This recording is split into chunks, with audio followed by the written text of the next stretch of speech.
children and that fun.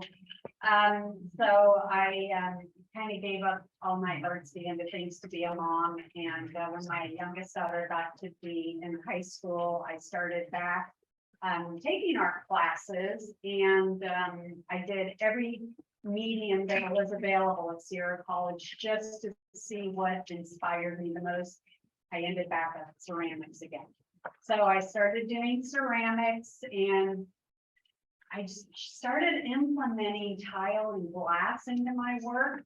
And it was like, ooh, this is fun. I really enjoyed it. And so I kept teaching myself the art of mosaic, and it just grew and grew and grew to where I do probably about 90% now mosaic and 10% ceramic and fused glass. And I do ceramic and fused glass to make items for my mosaics. So I make a lot of my own tiles, which is fun. Mosaics dates back to, gosh, about 300 BC. It was a form of art that they were able to do back then using colored stone and tile and things like that. And I call mosaics painting with glass is what I do. I am painting, but I'm using glass to do it with. And I think one of the most famous mosaic artists is Gaudi. If anybody has been to Barcelona, it is a phenomenal example of his works, dating back to the early 1900s. Many of you may know he was the designer of the Sagrada Familia, which is a huge cathedral in downtown Barcelona. If you've never been there, put it on your bucket list. It is phenomenal, absolutely phenomenal. It's not complete yet. It's been in the works for over 100 years, the building of it. But oh my gosh, you could look at it for a week and see something new at every place you look. But one of the things in Barcelona that he designed, with all his architecture that he had done, is they have a huge park there, and they have a lot of the buildings that were designed by Gaudi that are mosaic, which is so fun. The park at the very top of the hill in Barcelona has just winding benches that are all completely mosaic. And as you enter into the park, it has a big dragon that is a complete mosaic figure that greets you to the park. And it's just a phenomenal place. Many of his buildings throughout Barcelona have the mosaics on them, the different colored tiles and glass pieces and things like that. But one of the world's largest installations is here in the United States at the Basilica in St. Louis. It is, I've only seen pictures, I have not been there yet. It is my goal to one of my bucket list items. It is just incredible. And as you know, many of the cathedrals, they put a lot of money into their designs and things like that. So most every cathedral you go to in the world has money in there in which they have actually used gold. They have used, gems, lots of money goes into the mosaics. And for places that have done that, they kind of basically have it roped off because they don't want people kind of chiseling off any of these things, because it's just phenomenal how much money that has gone into the mosaics around the world. So getting back to my work, I am basically inspired by everything. I love whimsy. I'm a very colorful kind of person. When I do mosaics, it's usually very bright. One of the things I love to do is I love to create windows, which are very similar to stained glass. But the difference between stained glass and mosaic is that I'm able to work with very small pieces because I'm not leading around each piece. So what I do, this is one of my favorite kind of pieces to work on. This is a window frame from a 1906 house in Chico. And I keep track of all of my old wood windows that I get because I kind of like to know the history. And it's fun for me when I'm working on a piece like this to just imagine who was looking through this window and where was it at and what were they thinking and were they watching their children play in the yard? You know, different things like that. It's just kind of fun to immerse myself in the imagination of where this came from. So I did keep track of my windows, and it's a fun process because you have a window that's installed in the wood frame, and then I create my design. And I usually don't work from any kind of patterns. I kind of have an idea of what it is that I want to create, and then I just go for it. Very seldom do I draw anything on the window at all. I just kind of say, oh, well, this one I want to make looking up into an aspen tree. And so what would it look like? And so this one, you know, I'm kind of looking up and saying, okay, well, you know, it's a fall tree and here's the branches and things like that. This is a floral piece that I created here. And that I just start making my flowers on the glass, and then I'll put in my stems in there. And then the top part here on this piece is made from tempered glass. So I buy sliding glass doors and I shatter them. And the nice thing about that is that all of the pieces of tempered glass have cracks in them. So when the sunlight comes through the back, it really shines. It refracts the light, and it's just, you know, it's brilliant. So anyway, so this is one of my favorite kind of ways of doing mosaic, is doing it in a window, because when the sun does shine through, I mean, it's just spectacular, just spectacular. So are you putting it on, you know, the glass pieces on like the glass? Yes, so this has the solid piece of glass on the back. And then I am gluing my pieces to the front of it. After I get all my pieces on the solid piece of glass, I grout it. There's nothing special and no special kind of grout that I'm using at all. But the important thing is when you're doing, it's like tools. When you're doing your artwork, you always want to make sure you have the right tools. Glass on glass, it's really important to have the right glue, because if you don't, what happens is when you hang this in a window, you get the nice hot sunshine coming through. You have to have the glass move, because the glass is going to expand and contract with the heat. If you don't use a glue that's moving with the glass as it's moving, you know, expanding and contracting, what's going to happen is your back solid piece of glass is going to crack. And I've learned the hard way. I've had a lot of pieces that I have hanging. Most of the pieces in my home are my rejects because I used the wrong glue in it. They're very early on pieces. What's the right, is it silicone?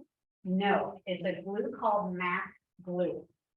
And it was designed by a mosaic artist, specifically for glass on glass. I do, let's see, I have a bottle here that I brought. It's not very good shape, is it? But it's just a glue that is specifically designed for that. It's also a waterproof glue, which is wonderful. So like any of my pieces that I make that I'm going to be putting outdoors, like rocks, you know, I do a lot of rocks for different garden centers. These go outside. Well, you want to be able to put your tiles on the rock using a waterproof glue. And then what I do afterwards is I come back in and I do my grouting. But if for some reason water was to get underneath the grout, you still want to keep it intact. So it doesn't. That when we use the MAC glue. I use MAC glue. That you said. Yes, that's the glue I use on my And the house. grout. I use any kind of grout there is. The grout, the particular grout that I use is grout that I get from back east, but I also use Home Depot grout. Sanded grout. I generally don't ever use unsanded grout because I don't like the texture. Is it already made up? Or is it? No, I mix it myself. And the reason for that is pre-mixed grout has an additive to it to keep it soft, and it's just more difficult to wipe away. Whereas when you mix your own grout, it's easier to work with when you're wiping off your excess grout and things like that. So, yeah. Where do you get your glue? The MAC glue, I'm a dealer for it. You only can get it through dealers. So I'm a Northern California dealer for MAC glue. I've been representing their glue for probably 10 years now. And it's an expensive glue, but the beauty of it is it goes a long way, which is really, really nice. You can also use other glues when you're working like on a wood substrate like this. This I just use regular old weld bond glue, which is a white glue that dries clear. And yes, and this works perfectly fine on wood, substrates, ceramic substrates, anything like that. It works really well. The rocks, because they're outdoor, I generally always use the MAC glue on those. MAC also dries a little quicker than Weld Bond. You can use Weld Bond. You can also use silicone if you like to. And it's kind of up to you. I just prefer the MAC glue.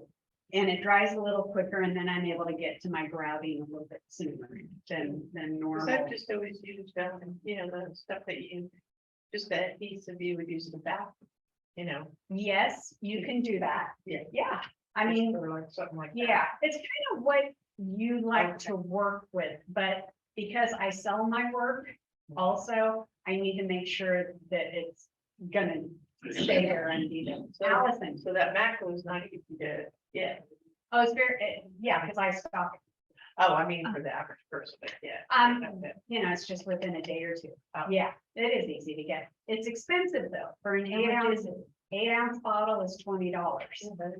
But it goes a long way because it's very thin. So like something like this piece here, uses maybe an ounce at the most. I mean, so it's not that expensive, but it does go a long way, but it does the job that you need to do. Do you use tongs or Tweezers? I use tweezers a lot. Yeah. So that's my question. Yeah. Do you put a layer of glue down and then place your tiles? It depends on what I'm You have to doing. lift them off and glue them each other. Yeah. That would be a lot of work. It is. Something like this piece here, what I would do is I would design my flower. So I would cut each tile out and I would lay it on my glass piece. And once I get the full design done, then I would lift each piece up, or I probably, because this is a larger piece, I would remove all of it, put all the glue down, and then just stick my tiles down. Just working quickly. So is it just the heat that is affecting that glue mainly? It's the heat coming through. Okay. Yes. Yeah. What's the drying time? Drying time is usually about 30 minutes on the MAC glue. The curing time is about 24 hours. Yeah.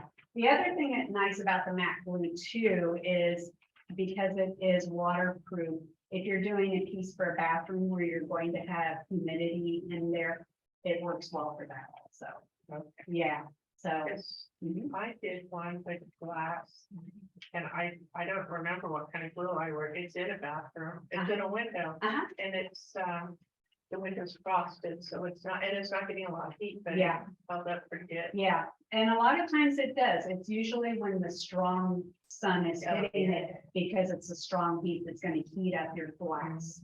So you want your back piece is going to move differently from your front piece, which means they need to be able to move together so it doesn't have the friction, which is going to break your glass. But it's because you don't want to see your glue either. So that's correct. So like E6000, you're going to see it. E6000 dries clear, but the smell is horrendous. I know. E6000 will not move with your pieces though. That's what I used originally when I started doing glass on glass, and that's how I learned the hard way. Well, not only the smell, but the cracks in my back piece of glass, because it doesn't move as the glass moves. So yeah. So like any kind of art, you have to know your tools, you have to know your supplies to make sure you're using the right thing. And so that's what I have learned over time as far as glass on You know, I glass. learned that the hard way too. Yeah. That outside. Yeah. And like I said, I use sanded grout for all of my pieces. Sanded grout works up to a 1/4 inch gap. So And you it can have your, bigger gaps. yeah. Close together like this, or even like a 1/4 inch apart. And the sanded grout will fill that space and maintain in your spaces there. Whereas a non-sanded grout, you usually only want to use for really, really thin grout lines because it doesn't have the sand, so you're able to push it in better. So for the little tiny spaces, you want the unsanded? For if your entire piece is going to be really thin spaces, yes, you want unsanded grout because it just gets into your spaces better. But if you're going to be having thicker grout lines like this, then the sanded grout is perfect, is what you want to do. And like I said, Home Depot or Lowe's grout is just perfect for something like that. And the nice thing about mosaics is you can grout on anything. I mean, you can find a rock in your yard and grout or do a mosaic on that. It's wonderful for children because they can also, you know, create something on rocks like that. This is a little snail guy. He's made of ceramic and it's a poured form. And then I apply my tiles on top of that. And then I do the grouting. And so he's completely encased in the tile and grout. So and I seal all of my outdoor pieces with a grout sealer. So it protects even further from moisture getting in there. And I do, you know, jewelry and, you know, wall pieces. I do, if it's got a flat surface, it's very. That's right. How do you do your glass? Because your pieces are very precise. So mine aren't. Okay, So, just because I just cut them with, chocolate. yes, there are there's 3 tools that I primarily use. I use a glass cutter. So I take a piece of glass, colored glass like this, and I will cut, or actually I score. So it's just a matter of pushing down with my glass cutter, and you can see it leaves a line on the glass. After you do that, then you come back in with a pair of running pliers, and you put them right on the line. And you just, And what are those for? this is a running plier. Running pliers. Yeah. And what it is it's a plier that is curved. Okay. So when you do that, on the top of the plier, it has a line here. And that's the part that you line up with your score. Because what it's doing is it's pushing the bottom and it's pushing the glass up to the top, which makes it crack on your score line there. That's not rubber inside. It's a plastic on the outside, Oh, is okay. all it is, just Where do to you get those? any of the hardware stores, you can get them. Hobby Lobby has all the tools also. Wow. And then the other thing that I use, these are nippers. Okay, nippers are wonderful as far as being able to cut my glass Right. either in triangles like that, or I can cut them into squares by just making my long piece there, and then I just go like But that that. wouldn't really be exact with them because they're nippers, aren't they? I mean, you're not gonna get them real precise if you wanted them You precise. can, Oh, you can't. if I were doing it slower, I could, you know, you can either mark them with a Those are really marking nice pen. ones. They're nicer than I mean, I have like 4 pairs of nippers, but they're not as nice as those. Okay, yeah, nippers, it's pretty much where you're placing your glass in the wheels here, where it's going to cut. So if I were to slow down and say, whoops, I need each piece to be approximately 1/4 of an inch, then I'm just going to line it up a little bit slower to make my pieces a little more exact, like that. The other thing that I also use, like when I'm doing rounded edges like this, is I will take a piece of glass Get another piece here. And what I'm going to do is I'm going to nip the edge around the end of a piece of glass to kind of round it like that. But then I have a grinder. And so I'm going to take my grinder and I'm going to smooth the edge. Okay, so that way I don't have any sharp edges. I don't always do that. Sometimes, like on leaves, I want, you know, the little indents like that to make it look a little more realistic. So that's another tool that I have at home. I also use a ring saw, and a ring saw is a blade that goes 360 degrees. It's probably 1/16 of an inch wide, and it allows you to cut any design out of glass. I do a lot of my birds using that. I do spirals. I do lots of things with the ring saw, and it is by far one of the favorite tools of a mosaic artist because you can really get creative with the danger in cutting yourself.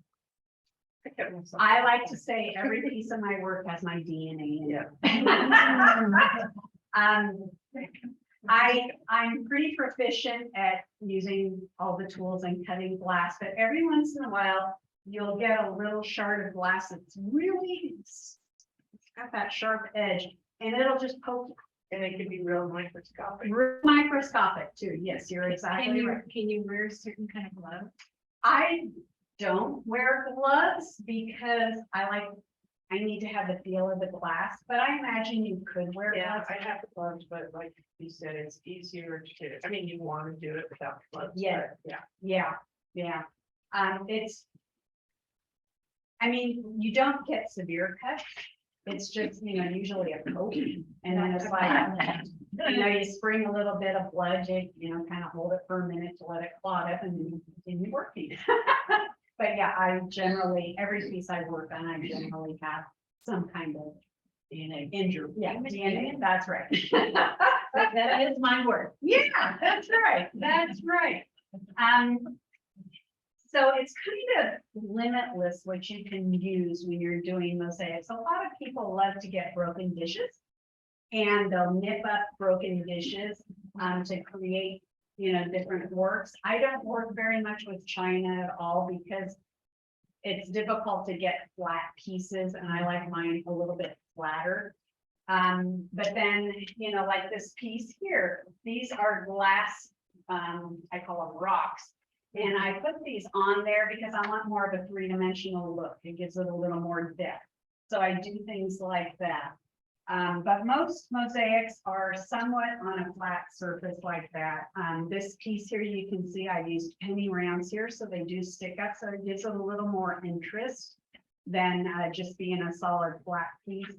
And I think the more mosaics that you see nowadays, anything is being incorporated. Can you use canvas? The problem with using canvas is that it's flexible. And so you run the risk, you can, but you run the risk of the piece getting loosened off of the canvas. If you coat it several times with paint or something that's going to kind of harden the surface, you're better off doing that. But you can use canvas. You can use canvas boards for sure, because that is a solid surface. What about, I don't know what it's called, but is it bodyboard or something that's gonna go outside? Like say you're doing a address sign, Yeah. what is that called? It's from Home Depot, and they yes, cut it it is. for you. They and- put it in the shower What because is it's is that what it is, bodyboard? Put it, Hardy mat? hardy board. Thank you. Hardy board. Hardy That's board. what it is. And if you can find a Home Depot that'll cut that for you, you're miles ahead. Normal, I know the Home Depot by me will not cut it because it's super, when it cuts, it's dust everywhere. It's a Right. mess. And you have to have a certain saw blade in order to be able to cut that kind of, because it's concrete. It's a powdered concrete board. Yeah. But it is waterproof, so it is specifically designed for outdoor signs. It would If hold it's- up a little bit better than the wood. Absolutely. The problem with putting wood outside is that when moisture gets into the wood expands. And you run the risk of the tiles being popped off. Yeah. So if you're doing it, if your backer board is going to be exposed to the elements outside, you definitely want to use a hardy board because it does not expand or contract. Yeah, so that's a definite must. Or it needs to be completely encased in tile. Something like this. that. Yeah, so it's completely, it doesn't matter what my No openings. exactly. So that way there's no seepage of water that's going to get into your substrate. Mhm. Yeah, so anyway, so this is kind of an example of what the type of work that I do. I'm in 3 different galleries. I'm at Artworks Gallery up in Grass Valley. It's a co-op that has 33 artists in there. It's a beautiful gallery if you've never been. I'm also a member of Persimmon Art Gallery, which is next door to Awful Annie's in Auburn. And we have 18 artists in this gallery. And then I'm also a member down in Benicia at Once Upon a Campus. So I have my work down there. You were never in my hand? I was at High Hand Yeah. several years ago. Yeah, I remember looking at your stuff. Yeah. Yeah. You were kind of in that room, I think. They moved us around Oh, all okay. the time. Yeah. Yeah, but when they built out the new gallery, several of us went and created Persimmon Gallery. Oh, that's And right. yeah, and so I went to Persimmon, but High Hand's a beautiful gallery too. Yeah, so anyway, any other questions? I guess I just like, you have to use that kind of glue. You do. If it's gonna be deep. Yes. Okay. If it's going to be in a window that does not get the direct sunlight exposure, Fine, but, you generally don't. have but a if problem. it's, If you're okay, gonna get, but if you want the direct sunlight in, so you get the maximum Yeah. vibrancy from the Yeah. glass. Would Definitely. you be able to use plexiglass instead of glass? Plexiglass, I would not because it's like canvas, it's Oh, flexible. Yeah, so you run that risk. Mhm. If it's a smaller piece of plexiglass, you can because the chances of it bending are, Yeah. much less. But if you're gonna be doing a large piece, I would definitely recommend doing glass. Okay. And just regular, 1/8 inch glass. It doesn't have to be thick or anything like that. But again, if it's gonna be in the heat, you definitely want to do the max. Lori, This particular piece, this would be hung indoors. I don't seal it. You don't need to seal that. It's only if it's gonna be outside. That I seal the grout, and any grout sealer works, yeah. I prefer a high gloss grout sealer because it just gives it, a little more sheen. But when you brush on your grout sealer, you can either brush it to where it's just on the grout, but like me, I want to get through it. So I just brush it on the entire piece and I wipe it off with the tiles. because otherwise it leaves kind of, It does leave a film, yeah, so you have to immediately wipe it off the tiles and it's not that big of a deal. So anyway. Lori, Lori, Mhm. Yes, could you, in Zoom land, to your Hi, right. Sophia. I don't know who's been talking there, but they've asked a lot of questions. It's like, wow, to your right, now it's to your left on the table. It looks like those are rocks by the snail. Could you hold one of those up towards the camera so yes, that we I'd could be see 'em? happy to. Thank This is you. This one says, be happy. So that's a rock that I have done. This is a heart rock here. And I'm a big lover of garden art. So I have lots of art out in my yard. This one, there's 4 rocks in this one that spell the word love. So this is a fun one too, that I do a lot of.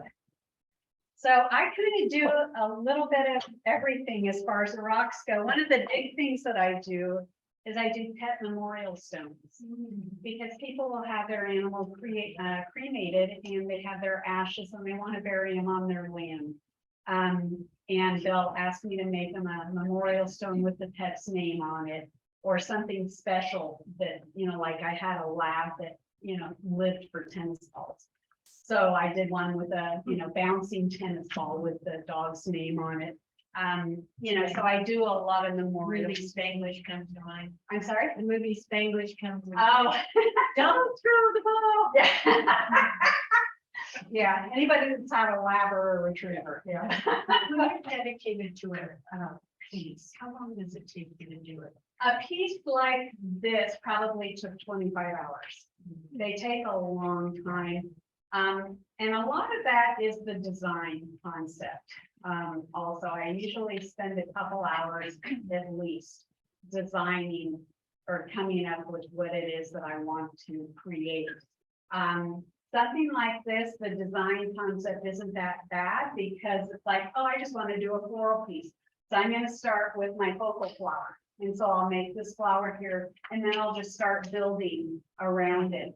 Yeah, so the design on that doesn't take as long. This one probably took about 10 hours. So like those blue pieces, and like blue pieces are so precise. Uh-huh. And was that done with that saw? No, that is all hand cut and then I just rounded the Scoring edges. each- Scored each piece, yeah. You sell the glue at your gallery? I don't sell it at the gallery, but if it's something that you want, I can leave it at a gallery for you to pick up or meet someplace to deliver it. Yeah. On these folders, does it have more information on it? This is on the particular Persimmon Art Gallery. I also have my individual business card here. Now, I did bring a project, a quick project, if you all want to make something. I brought these ceramic stars, if you all want to put together a little mosaic star ornament. So I have the glass pieces here, all different colors of glass. I have several of the tools of which I can, teach you, or I can cut them for you. And you can glue down your pieces of glass on an ornament, so you have something to take home. Where do you get your glass? My glass primarily comes from Bullseye Glass out of Emeryville. And I use their glass because I do some fusing, and that is a fusible glass, or most of their glass is fusible. Hobby Lobby, though, has a really nice section in their store with all their colored glasses. I mean, they have a lot of the multi, colors, and they have the solid colors also, like a. Now the fusible glass, what's the difference? I mean, The difference is fusible glass. Glass has a coefficiency rating, and fusible glass is either a 90 COE coefficiency or a 96 COE. If you're going to fuse glass together, meaning you're going to take a solid piece of glass here and you're going to create a design on top. So you're going to be putting melting glass on glass on glass. You have to be using the same exact coefficiency. Because if you use a 90 and a 96 or something that's, I think it's 105 or 106 also, there's another one. They will end up cracking because they melt at a different rate. So they'll melt together a little bit, but they'll crack because this one's moving faster than this one. And so that's why it's really important. So when you're become a flat fused artist, Linda's not here. Oh, you are right there. And do you work in 90 or 96? 90. Most fused artists work in 90. I happen to work in 96 because my major supplier back east, that's the only line of glass that they carry is 96, and I buy a lot of other product from them, and so they usually have free shipping on different things. So I'll combine my glass with the other products. So I ended up choosing to go with a 96. But they look the same basically when they're fused, but you just don't want to mix the two. so do you have a jewelry kiln or a regular kiln? I have a ceramic kiln, which is a kiln that has your wires around the inside, but it's on the sides. The glass kiln has the heat elements at the top. So you lay your glass on your shelf and then you close the lid, and the heat comes from the top to melt your glass together. So I have two different kinds of kilns. So like these kind of pieces here that are poured ceramic, slip, they go through a bisque process, which hardens them, which gets all of the liquid out of the clay. Then I'm able to do my work directly on that. Or if I wanted to, I could apply a glaze and do a second firing with the glaze on the ceramic. but that's done strictly with the heat from the sides, whereas the glass has to have from the top. So it's, single surface. And what are those little beads on the, are they This beads or are they, what are those? This is ball chain. Oh, okay. So, there is a company called, Ball Chain Manufacturer. I think it's in the Midwest, but I buy, rolls of ball chain, and this is a number 10. Because ball chain comes in all different sizes. And so this is a number 10. I just happen to like this thickness of the ball chain. And, I think I buy it in rolls of 250 feet, something like that. Do you ever teach classes? I do teach classes, and I teach them usually in my home, so I'll have 1 or 2, maybe 3 students at a time. And when I teach one of 2 ways. If you're coming in and it's like, I just kind of want to learn how to do mosaics, so we just want to do a basic class. So we'll pick a project, something like this, that can be accomplished in 1 day. That's, pretty simple to do. The other way I teach is somebody will have a specific project in mind. I have a woman who I'm working with right now that wants to do a large mosaic, and she just didn't know how to get to where she wanted to go. And so I'm working with her, and it's going to be a combination mosaic infused glass, because she started doing different ball caps of her husband's that are Harley Davidson caps, and she wanted to replicate all of those and do the logos, and there was a lot of detail in that. Yeah. And so she started doing this detail with mosaic, and it got really messy looking. And so I said, well, what we want to do is we want to do the logos in fused glass, because you can paint, hand write with, the liquid glass and fuse that in, make your emblem, and then apply that to the mosaic. So we're kind of doing a combination of the 2 there. So something like that, yeah. And I had another lady that had a table that she wanted to mosaic the top of. So when people have specific projects like that, I'll work one-on-one with them. Otherwise, if it's just a general, I just want to learn how to do this, I'll usually have 2 or 3 people come together. And I did just a rusted table in my courtyard, and it was a big round one. And it took about 3 summers because I wasn't consistently, but it came out good. The only thing is I could use a higher gloss on my ceiling. oh, So just to make it, because a lot of the glass tile is pretty bright, but it kind of loses it because it's. So what is a high gloss well, ceiling? there is one at Home Depot, and you just have to read the labels. It'll say a matte finish, semi-gloss, or a high gloss finish. So you just look at the different ceilings, and it will tell you. Okay. Yeah, you're right. And the other thing about when you do a table or something like that, sometimes it's not necessarily the sealant, but the color throughout that you use. Because I would say 90% of the time when I create a piece, I use black brush. Black makes the colors just pop. It makes all the difference in the world. And I added heat to a lot of grout, Yes. because I used like just an off-white, not like, oh, but I want this part blue, I Yeah. want this part red. Yeah. I want this. So it's kind of. Yes, and that's another way you can do it. They used to make grout in all different colors, a rainbow of colors. But the problem with grout is it's good for about a year and a half. It has a shelf life of about a year and a half. And so what happened is all of these big box stores end up with all this expired grout on their shelves and all these different colors that they weren't able to sell. They have to throw it away. And what happens with this expired grout? Is it fall apart? The chemicals start breaking down.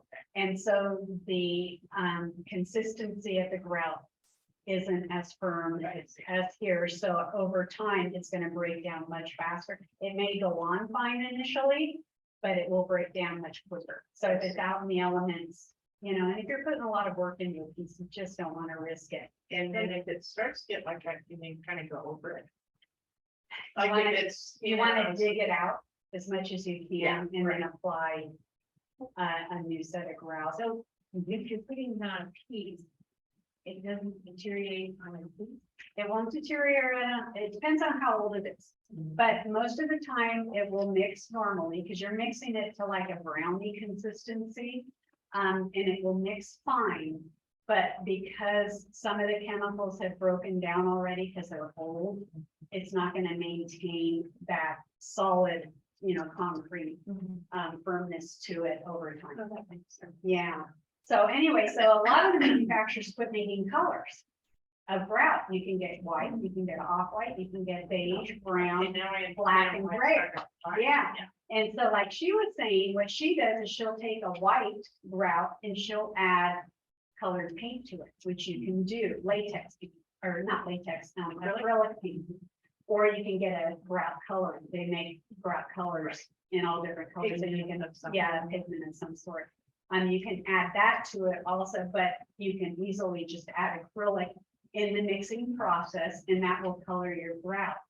And that's wonderful. So when you do a piece where you want multi-colors in your piece, you can achieve it by that and not have to, buy a 25-pound bag of this color. You can just mix a little bit of something in another color to be able to achieve a different color grout.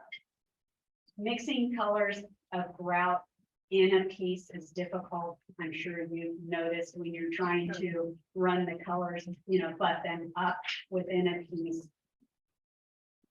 Sometimes you really have to like work. that look as much. No. I like it just. Yeah, yeah. I personally like it a solid color. It just looks more finished, but there are some pieces where I've done multiple colors of grout in a piece, and it's just a matter of blending the two colors where they butt up to each other just to make it look clean, kind of thing. So, anyway, any other questions? Do you just trowel the grout on it and then? I use a spatula, a rubber spatula. And I just, push it down. After I get all of the grout pushed on here, then I come back in with a very, almost a dry sponge. It's not completely dry, but almost a dry.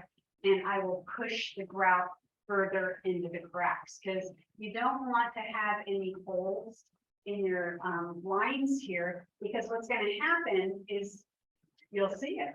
And it's like, oh, I missed that one. But the good news is you can always go back and just take a little bit of grout and just finger it on if you happen to notice after it's dried, oh, I missed a spot. So I take a sponge and I wipe that in there. Then I let. You want if I do this for a minute? No, girl, go right ahead.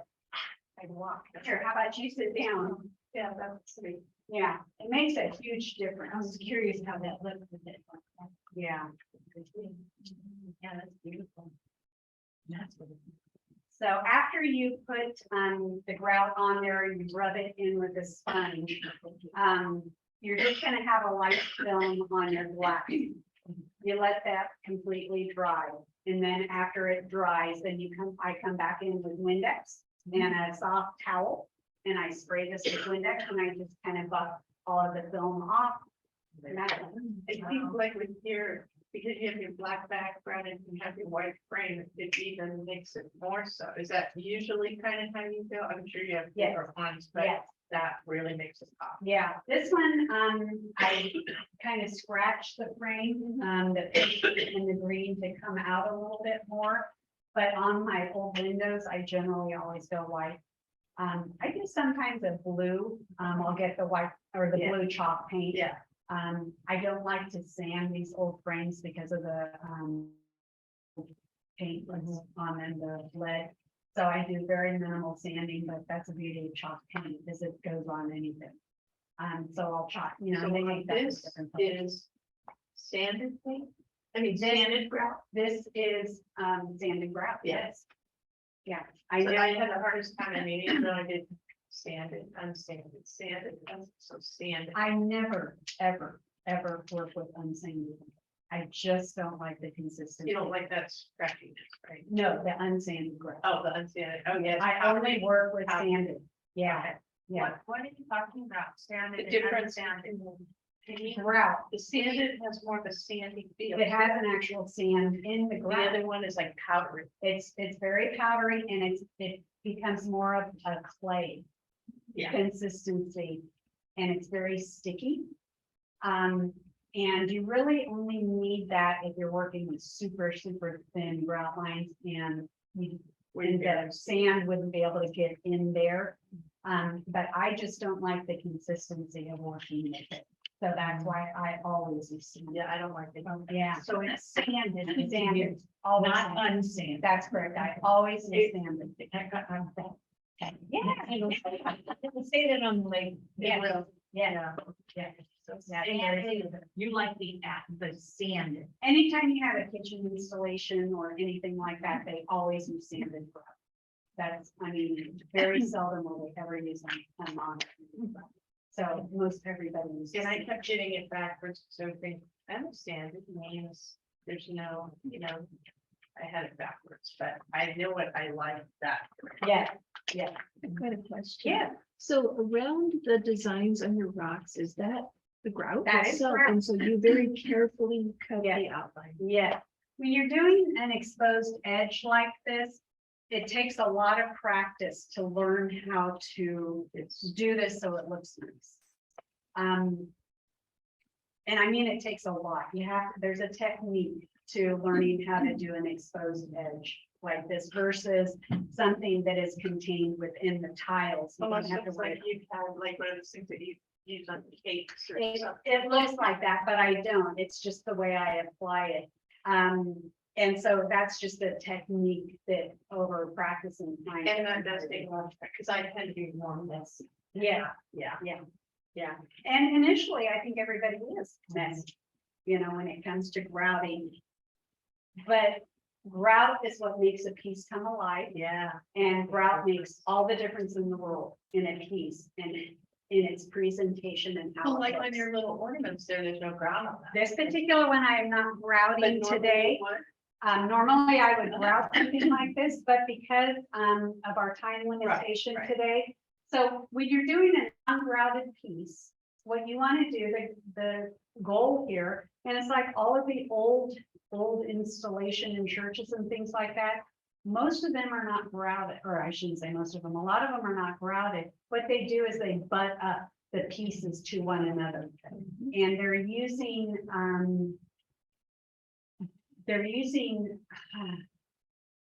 it's like a glass brick or a stone brick.